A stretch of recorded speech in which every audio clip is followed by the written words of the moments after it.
धर्मपुर नाम के एक नगर में सतीश नाम का मोबाइल व्यापारी रहता था। उसकी नगर में एक बहुत ही बड़ी मोबाइल की दुकान थी। उसकी दुकान का नाम गुप्ता मोबाइल प्राइवेट लिमिटेड था। उसकी दुकान नगर में बहुत ही मशहूर थी, इसीलिए उस नगर में किसी को भी नया मोबाइल खरीदना होता तो वह सतीश की दुकान पर ही आया करता था। वह समय समय पर दूसरे नगरों में भी अपनी दुकान का प्रचार किया करता ताकि दूर दूर से लोग उसकी दुकान पर मोबाइल खरीदने के लिए आया करे। इसी वजह से उसकी दुकान पर ग्राहकों की भीड़ लगी रहती थी। वह बहुत ही चतुर था। वह पहले अपने ग्राहकों का विश्वास बनाता और जब ग्राहकों को उस पर विश्वास हो जाता तब सतीश उन्हें बड़ी चतुराई से अधिक मूल्य में मोबाइल बेचकर मुनाफा कमा लेता था। अरे सतीश भाई, कोई नया मोबाइल आया है तो दिखाओ। कल मेरे बेटे का जन्मदिन है, मैं उसे गिफ्ट देना चाहता हूँ। हाँ गणेश भाई, कल हमारी दुकान पर बहुत ही अच्छा मोबाइल आया है। यह बहुत ही सस्ता और अच्छा मोबाइल है। यह तुम्हारे बेटे को बहुत पसंद आएगा। इसका कैमरा भी बहुत अच्छा है। ये सब तो ठीक है, पर यह तो बताओ ये कितने का है? मैंने आपको बताया ही था, यह बहुत ही सस्ता है। यह सिर्फ 15,000 का है। इसे तुम सस्ता कहते हो? ये तो बहुत महंगा है। 15,000 एक मोबाइल के लिए, यह तुम बहुत ज़्यादा मांग रहे हो। और इस तरह सतीश अपनी मीठी बातों से गणेश को वह फ़ोन बेच ही देता है। सतीश ने इसी तरह अपनी चतुराई और मीठी बातों से लोगों को महंगे फ़ोन बेच दिया करता था, पर फिर भी वह इस बात से खुश नहीं था। मैं इतने महंगे फ़ोन बेचकर भी अधिक मुनाफा नहीं कमा पा रहा हूँ। मुझे अपने दोस्त से बात करनी होगी। वह मुझे किसी कंपनी के बारे में बता रहा था, इसीलिए वह अगले दिन अपने दोस्त के पास गया और उससे बात करने लगा।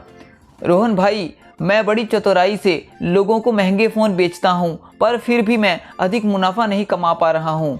तुम ही मुझे कोई उपाय बताओ कि मैं अधिक मुनाफा कमा पाऊँ। अरे भाई, तुम चिंता मत करो। मैं जिस मोबाइल कंपनी में काम करता हूँ वह कंपनी बहुत ही सस्ते दामों में बहुत बढ़िया मोबाइल बनाती है। मैं तुम्हें और भी सस्ते दामों में वह मोबाइल दिलवा दूंगा, और अगर तुम एक मोबाइल बेचते हो तो तुम्हें कंपनी की तरफ से 10% कमीशन भी मिलेगा। यह सुनकर सतीश बहुत ही खुश हो गया और उसने अपने मित्र से पूछा, अरे भाई, यह तो बताओ इस कंपनी का नाम क्या है? अरे भाई, यह बहुत ही अच्छी कंपनी है और इसका नाम जोयो है। यह बहुत ही अच्छे और बढ़िया फ़ोन बनाती है। इसके फ़ोन तुम्हारे ग्राहकों को बहुत ही पसंद आएंगे। तब सतीश ने जोयो कंपनी के बहुत सारे फ़ोन खरीद लिए और सतीश अपने ग्राहकों को सिर्फ जोयो कंपनी के ही फ़ोन बेचने लगा। सतीश अपने ग्राहकों के सामने जोयो फ़ोन की तारीफ़ करता और किसी दूसरे फ़ोन की बुराई करता था ताकि लोग सिर्फ जोयो कंपनी के ही फ़ोन खरीदा करें, और लोग भी सतीश पर विश्वास करके जोयो कंपनी के फ़ोन खरीद लेते थे। जब कोई ग्राहक किसी दूसरे फ़ोन की मांग करता तो उसकी वह बुराई करने लगता और उसे लेने से मना कर देता। अरे सतीश भाई, मुझे एक रेडमी कंपनी का फ़ोन खरीदना है। अरे भाई, तुम्हें नहीं पता क्या, आजकल रेडमी फ़ोन बहुत ही जल्दी ख़राब हो रहे हैं। तुम जोयो कंपनी का फ़ोन खरीद लो, यह बहुत ही अच्छा फ़ोन है। इस फ़ोन में बहुत सारे फीचर हैं, तुम्हें बहुत पसंद आएगा। इसी तरह रवि ग्राहकों को सिर्फ जोयो कंपनी के ही फ़ोन बेचा करता था, भले ही ग्राहक कोई दूसरी कंपनी का फ़ोन ही खरीदना क्यों ना चाहता हो, क्योंकि सतीश को जोयो फ़ोन बेचने के बदले में अधिक मुनाफा होता और प्रति फ़ोन बेचने पर उसे 10% कमीशन भी मिलता। इसी तरह 2-3 महीने बीत गए और रवि अपने फ़ोन बेचता गया।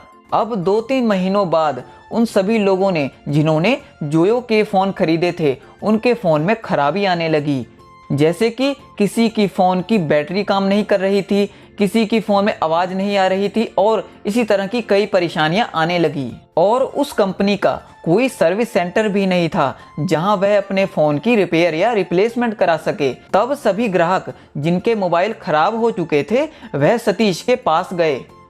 ये देखो भाई, तुम्हारे फ़ोन चल ही नहीं रहे, मेरे वाले की तो आवाज़ ही नहीं आ रही और मेरे वाले की तो बैटरी ही नहीं काम कर रही। अब हमें इस फ़ोन के बदले में कोई नया फ़ोन दो, ऐसा लोगों ने कहा। पर सतीश ने उन्हें फ़ोन देने से मना कर दिया। तब लोगों को बहुत ही गुस्सा आया और उन्होंने सतीश को पीटा और उसके कुछ फ़ोन लेकर चले गए। सतीश को अपनी गलती की सज़ा मिल गई। उसे थोड़ा सा पैसों का लालच महंगा पड़ गया, इसीलिए अगर आप कोई भी नया सामान खरीद रहे हो तो सोच समझ कर खरीदें। दुकानदार की बातों में ना आए, वे अपने फायदे के लिए आपको बेकार चीज भी बेच सकते हैं। ये कहानी है अमृतपुर नाम के एक छोटे से शहर की, जहाँ श्रीवास्तव नाम का एक परिवार रहता है। और ये है रवि, जिसका इस शहर में वाटर प्यूरिफायर का प्लांट होता है। और शहर में कई जगह रवि अपने पानी की कैन सप्लाई करता है। रवि के पिता दयाराम जी एक समाज सेवक होते हैं, जो हमेशा दूसरों की मदद किया करते हैं। एक अच्छे समाज सेवक होने के कारण उनकी शहर में लोग बहुत इज्जत करते हैं। रवि को भी इस बात से बहुत खुशी मिलती थी और रवि भी अपने पिता की तरह ही ईमानदार और स्वाभिमानी व्यक्ति था। वो अपने काम में कभी भी कोई लापरवाही या हेराफेरी नहीं करता था। रवि समय समय पर अपने प्लांट की सर्विसिंग करता, जिससे हमेशा पानी की शुद्धता बनी रहती थी। और इसी कारण शहर में काफी लोग रवि से ही पानी की कैन खरीदते थे। दयाराम जी को रवि पर बहुत अभिमान था, क्योंकि वो मानते थे कि जल ही जीवन है और उनका बेटा लोगों तक शुद्ध पानी पहुंचाता था। लेकिन उन्हें अब रवि की शादी की चिंता होने लगती है और रवि की भी शादी की उम्र हो चुकी थी। एक दिन रवि के पिता रवि से कहते हैं, बेटा रवि, मेरे मन में कुछ दिनों से एक बात चल रही है। जी पिताजी, कहिए, कुछ परेशानी तो नहीं? नहीं बेटा, कुछ परेशानी नहीं, पर मैं सोच रहा हूँ क्यों ना तुम अब शादी कर लो। तुम्हारी माँ के देहांत के बाद इस घर को संभालना मुझे बहुत मुश्किल हो गया है। अब मेरी भी उम्र हो रही है, बहू आ जाए तो इस घर में फिर से रौनक वापस आ जाएगी। जी पिताजी, आप ठीक कह रहे हैं, मैं शादी करने के लिए तैयार हूँ। बेटा, मेरे नज़र में एक लड़की है, मेरे खास दोस्त दिग्विजय की सबसे बड़ी बेटी पूनम। शायद तुम भी उसे जानते हो। पिताजी, आप जिस किसी लड़की से मेरी शादी कराना चाहते हैं, मैं करने के लिए तैयार हूँ। रवि की ये बात सुनकर दयाराम जी बहुत खुश हो जाते हैं और जल्दी ही रवि की शादी पूनम से करा देते हैं। पूनम के आ जाने से घर में फिर से खुशी का माहौल लौट आता है। पूनम पूरे मन लगाकर अपने ससुर जी की सेवा करती है। रवि ये सब देखकर बहुत खुश रहता है। ऐसे ही कुछ दिन बीत जाते हैं। सब कुछ ठीक चल रहा होता है कि एक दिन अचानक रवि के कार का एक्सीडेंट हो जाता है और लोग उसे तुरंत ही हॉस्पिटल ले जाते हैं और रवि के घर वालों को इस बात की जानकारी दी जाती है। तब डॉक्टर दयाराम और पूनम से कहते हैं, दयाराम जी, अभी आपका बेटा खतरे से बाहर है, डरने की कोई बात नहीं। धन्यवाद डॉक्टर साहब। लेकिन डॉक्टर साहब, मेरा बेटा पूरी तरह ठीक तो हो जाएगा ना? जी दयाराम जी, मुझे उसी सिलसिले में आपसे बात करनी थी। दरअसल बात ये है कि रवि के हाथों में काफ़ी ज़्यादा चोट लगी है, जिस वजह से रवि आने वाले 1 साल तक कुछ काम नहीं कर पाएगा। उसे अब सिर्फ आराम की ज़रूरत है।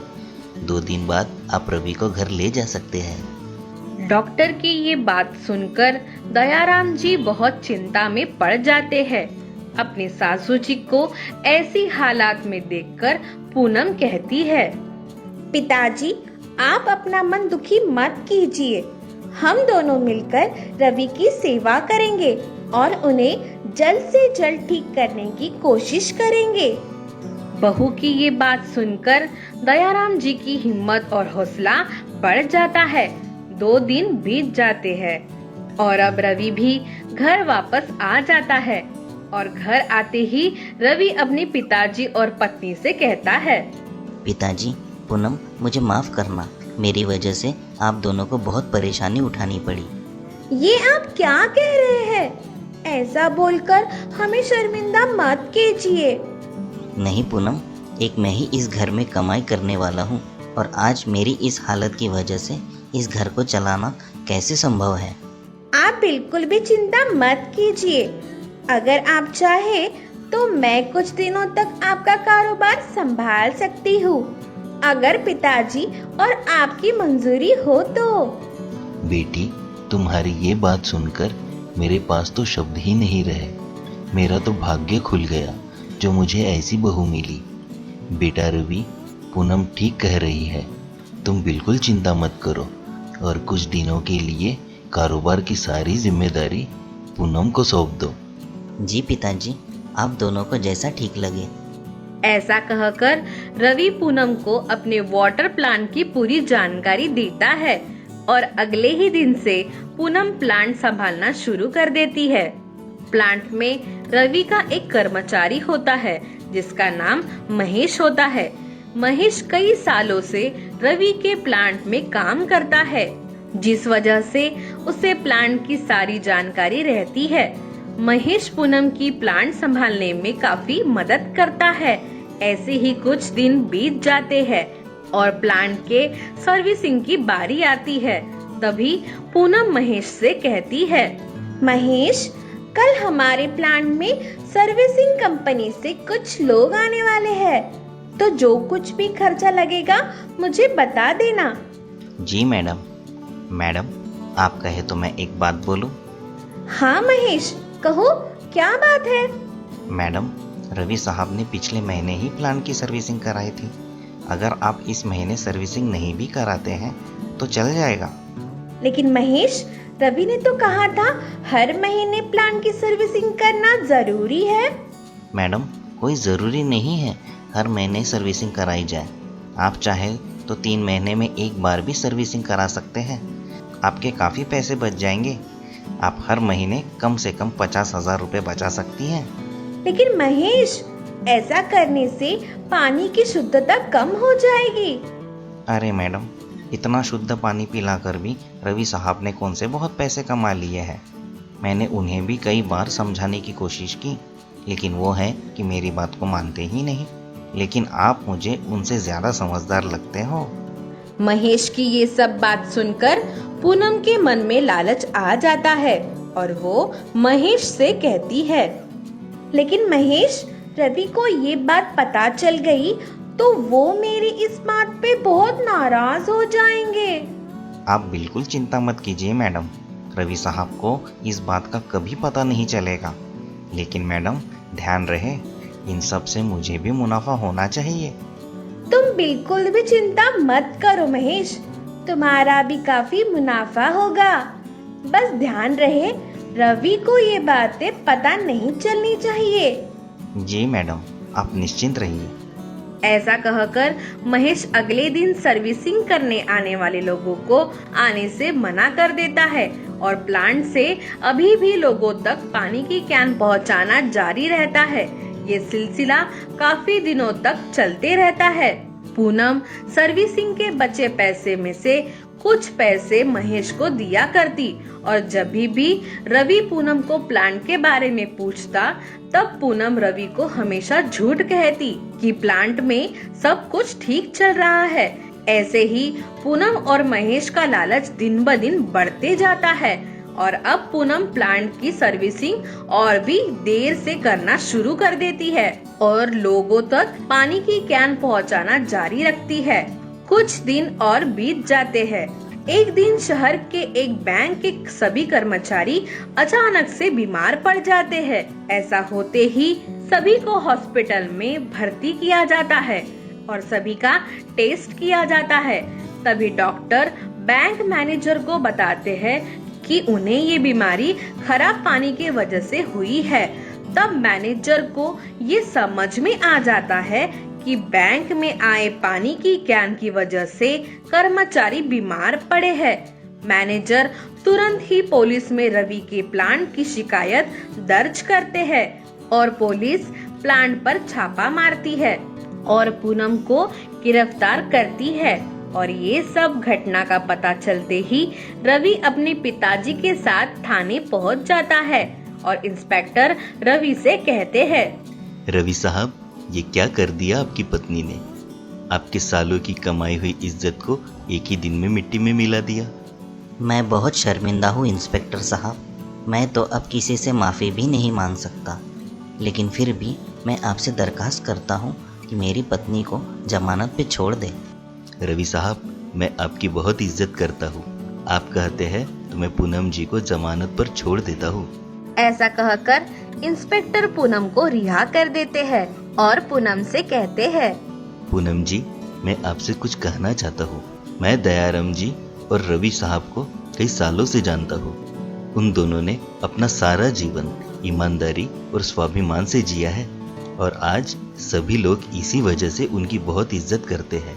और आप तो उस परिवार की बहू है।